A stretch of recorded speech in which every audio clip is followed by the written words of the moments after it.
got a message on Facebook yesterday from my buddy Eric saying, hey, you might want to check out what Bishop Moore-Koikoi is doing. I think that's her name, right? She is the Bishop of Greater New Jersey and Eastern Pennsylvania. He sent me the text of a letter, and then I got the documents. Here's what the letter says. This is about illegal immigration, by the way. Dear church leaders, I greet you in the name and with the love of Jesus, who is the Christ. Attached to this letter is the draft ICE response policy, which has been officially reviewed and approved by the cabinet and me in consultation with Reverend Mark Salvacion in Eastern Pennsylvania. This policy provides a framework for churches to prepare for and respond to immigration enforcement actions in a way that reflects our faith and values. While this policy serves as a guide, churches are encouraged to adapt it according to their specific contexts. Along with the policy, we are also providing 1. ICE response signage in English, Creole, Korean, and Spanish, and 2. samples of judicial warrants. As outlined in this policy, each church is to designate point persons who will serve as the primary contact for ICE-related situations. These individuals will be responsible for ensuring that the church is prepared, serving as a liaison between the church, legal resources, and affected individuals, and coordinating response efforts in accordance with the policy. In the coming weeks, we will provide training sessions for point persons and other church leaders to equip them with the necessary tools and knowledge for this critical work. Details on these sessions will be shared soon. Thank you for your commitment to living out our call to love and protect the most vulnerable in our communities. So I only have the text. I don't have the original email. However, this is signed by Bishop Cynthia Moore-Koikoi. You'll recall, well, there are a few things to recall coming into this. During COVID-19, whenever government was saying that getting together and worshiping the Lord was intolerable, many of these bishops said, hey, we need to submit to worldly authorities here. Now that a new administration is in place, it's not our job to submit, it's our job to resist. I shouldn't say our, I'm not in the United Methodist Church anymore, but I've already covered statements from the bishops as a whole, making statements against the Trump administration and calling local churches to prepare to resist.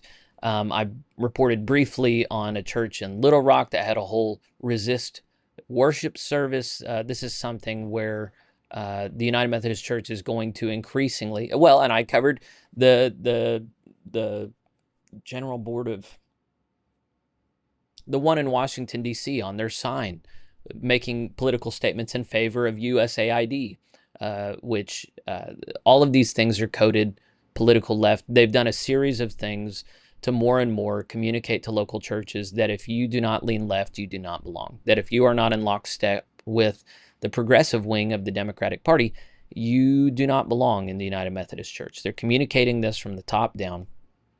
The assumption of this letter is that every single local church that's United Methodist in these annual conferences has a problem with the way that our administration currently is handling illegal immigration.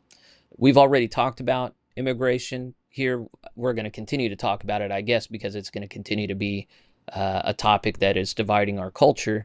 And we have to, I mean, here's the biblical reminder. Yes, we have to obey the governing authorities insofar as they don't call us to compromise our faith. So is it an article of faith to care for the most vulnerable in our society? Absolutely. Is it an article of faith to practice the golden rule, acknowledge the image of God in all humans, and to be in particular kind and gracious to the foreigner? This is all rooted in Scripture. Where we have disagreement is on the policy implications for that, how it's most effectively done, how our good intentions can be met with on-the-ground response.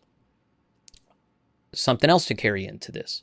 The Trump administration ended a long policy of having ICE and their officials stay away from churches as places where they can apprehend illegal immigrants. We've already had one instance, not of ICE going into a church, but waiting outside of a church for an illegal immigrant to exit that then they apprehended and deported. Not exported. So there's already been a lot of buildup to this point. And now what's happening is the bishops of the United Methodist Church, and in particular Bishop Moore-Koikoi, is of the mind that there's only one way for Christians, authentic Christians, to stand in relation to this Trump administration policy of deporting illegal immigrants, and that is to provide documents like this one. This is to be posted on the outside of a church. This is a private space. The name of church or school, and all persons herein do not consent to the entry of Immigration and Customs Enforcement and the Department of Homeland Security into this private space without a valid judicial warrant. So churches are public spaces, sort of, but they're saying this is a private space. You don't have the right to enter here without a valid judicial warrant. This is the other letter that they sent out here. This is an ICE response policy, and the red is for you to put your church name in there, and it's a multi-page document aimed at providing, if the documents I've seen that are similar to this is like active shooter policies. You're going to have a training. What do you do in this event, this crisis event? So hypothetically, they're preparing congregations for ICE officials to come in and apprehend an illegal immigrant. What are the ways that we can stand in the way, get in the way, not comply, and be of help to these illegal immigrants? And I'm kind of, I don't know, like, of all the moral issues to take a stand on, like, if we want to talk about the most vulnerable people in society with a straight face, like, unless you're willing to stand against abortion and IVF, I have a hard time taking you seriously. Like, that is the definition of the most vulnerable that cannot defend themselves categorically. And it's worth remembering that when we're looking at all-cause deaths of children, it ain't firearms, it's abortion, like by a long shot. Thousands every day around the country. So that's the place to start. Now, does that mean that immigrants don't matter? Absolutely not. And immigrants do matter. And there are a lot. We should never demonize. And I don't like some of the rhetoric on the right. These are criminals. We have laws in place. They're willingly disobeying them. Well, guess what? Anytime you break the speed limit, you're breaking the law. And that's not to say that's okay, or that because we've done something wrong, other people can break all the. That's silly. That's a silly argument.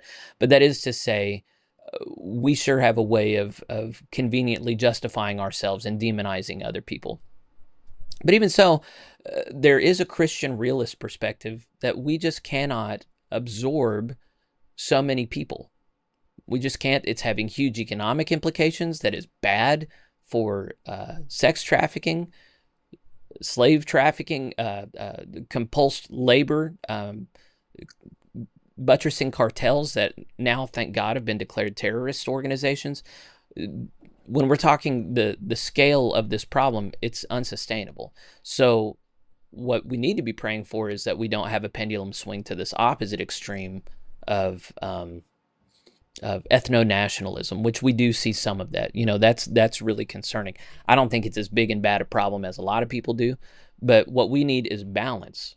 And so in this moment, I think as individual immigrants come to local churches, here's the question: what do we do with illegal immigrants? I don't think the answer is call ICE. I don't, any more than, if someone who comes to the church whose children are looking like they could use some more care, I don't think the response is to immediately call DHS and say, you need to take children out of this lady's home. I think you have to work with the people that come to you and try and help them get on the right track. If an illegal immigrant is coming to your church, they're probably going to get caught. How are you going to equip them to follow Jesus in the meantime? How are you going to equip them, if they get deported back to their homeland, to navigate life there and be a blessing to God and neighbor there? How are you going to maintain connection with them when they're gone so that you can continue to pray for and love and support them? That seems like a much more authentically Christian way to go about things than we are going to resist Donald Trump and his henchmen and we're going to fight for you while you're here.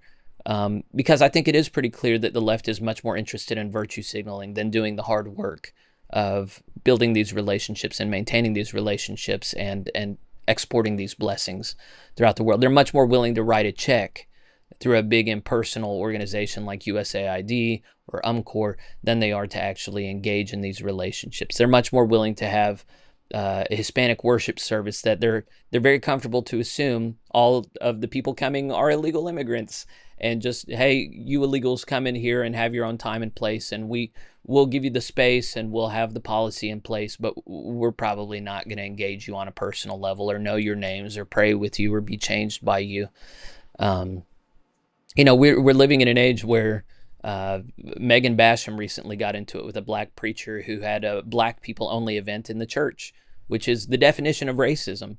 But that is the natural outgrowth of this affinity uh, entertainment church thing that we've had going on for a long time, where we just want to be comfortable. We want to be around people like us. We want them to stay there, but we want to advocate for them. It's just unsustainable, and there's something underneath it that's really gross. So I don't think it's the role of the bishops to just have. I think that the United Methodist bishops have really miscalculated and compromised their witness by the posture they've taken to the Trump administration. I think, well, and I see some of that in my own tribe as well.